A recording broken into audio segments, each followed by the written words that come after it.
Meu nome é Marcos Hipólito, eu sou coloproctologista e hoje eu vou falar sobre a diferença entre doença hemorroidária e fissura anal.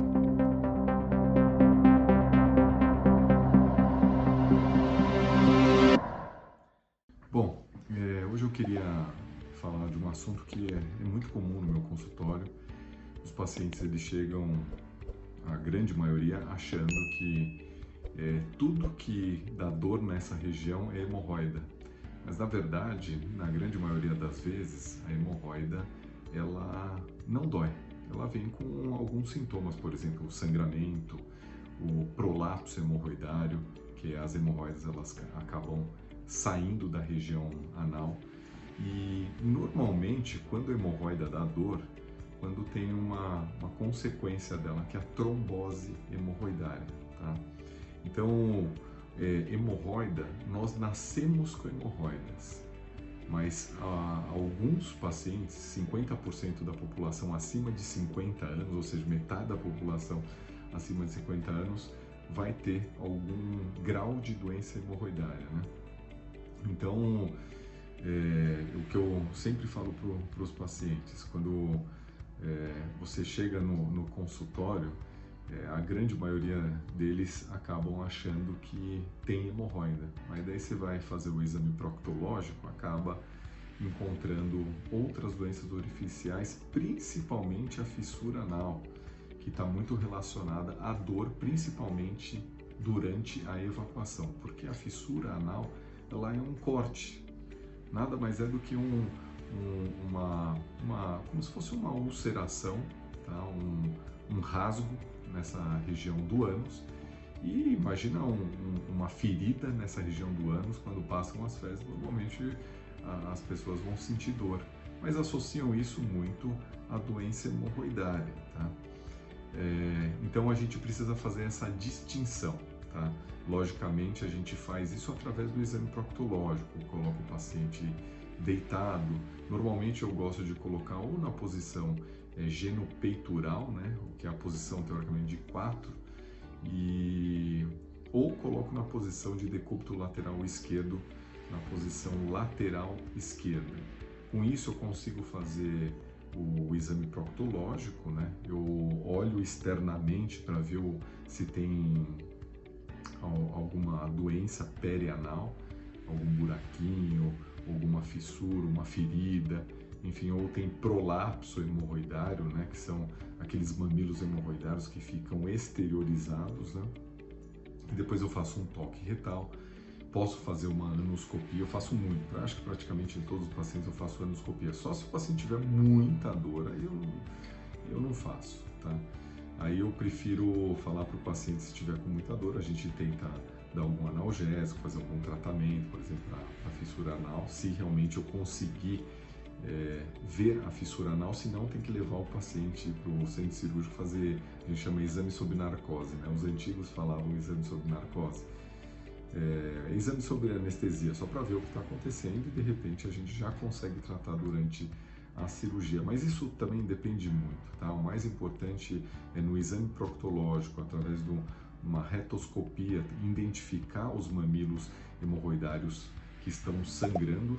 Se não identificar o motivo do sangramento, por exemplo, aí tem que fazer uma retossigmoidoscopia ou uma colonoscopia. Eu prefiro que já faça uma colonoscopia para ver da onde que está sangrando, tá? Normalmente os pacientes que têm a fissura anal, dificilmente eu vou conseguir fazer a retoscopia. Eu abro as bordas anais, aí eu consigo ver aquela fenda, né? Aquela ferida, e daí eu estipulo o tratamento. Normalmente o tratamento da fissura anal é a base de pomadas que relaxam a musculatura do ânus para melhorar o fluxo de sangue local e, consequentemente, a oxigenação local. Logicamente, se o paciente é refratário a toda essa medicação, tratamento clínico, banho de assento, pomadas, supositórios, aí, enfim, aí tem que ir para o centro cirúrgico mesmo. Quando eu identifico já de cara que a fissura tem aquelas bordas elevadas, como se fosse um calo, e eu consigo ver musculatura, daí não tem muito a musculatura esfinteriana, daí vai para o centro cirúrgico, sem dúvida nenhuma. Hemorroida depende muito. Então, Eu pelo menos sempre tento fazer o tratamento clínico para hemorroida, banho de assento, supositório, diosmina para melhorar o tônus do vaso hemorroidário. Então a gente tenta estipular um tratamento clínico até que se prove o contrário. Se estiver alterando a qualidade de vida do paciente, o mais importante aqui é a qualidade de vida. Essas doenças elas não se transformam em tumor, tá? Mas é importante que que o médico faça um exame proctológico adequado. Isso é importante, porque muitas vezes chega paciente aqui no meu consultório referindo que o médico não examinou. Isso não tem como. Essa região, no IA, não dá para fazer consulta online. Não dá. Isso aí tem que examinar, tem que olhar, tem que palpar, tem que colocar um aparelho lá dentro para ver, para identificar, para diferenciar as doenças anorretais. Pode ter um tumor lá dentro? Lógico que pode ter um tumor, né?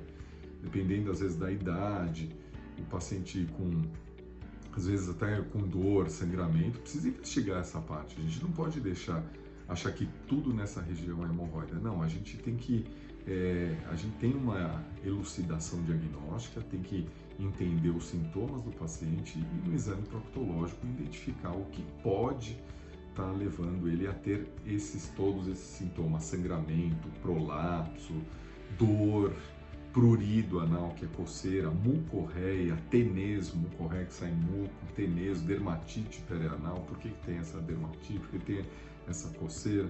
É importante, sensação de evacuação incompleta. Então é importante isso. Eu sempre associo esses pacientes a uma colonoscopia, porque aproveito, dependendo da idade também. Se eu não conseguir identificar absolutamente nada perianal, sem dúvida, ele vai para colonoscopia. Tá? Então, por isso que é importante, mantenha os seus exames em dia. A partir dos 45 anos, independente de você não ter sintomas gastrointestinais, é importante aí fazer uma colonoscopia. Tá? E se você tiver histórico familiar, tem que fazer antes, histórico familiar de câncer na família. Tá? Mantenha os seus exames em dia. E nós vamos discutindo outros temas. Dá um like, inscreva no meu canal, já tem muitos temas aí para vocês verem.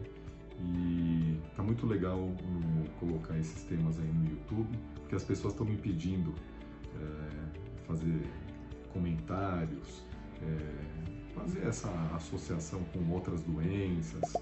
Então vamos continuando, e muito obrigado por até hoje aí tá tendo bastante comunicação aí com os meus seguidores. Muito obrigado.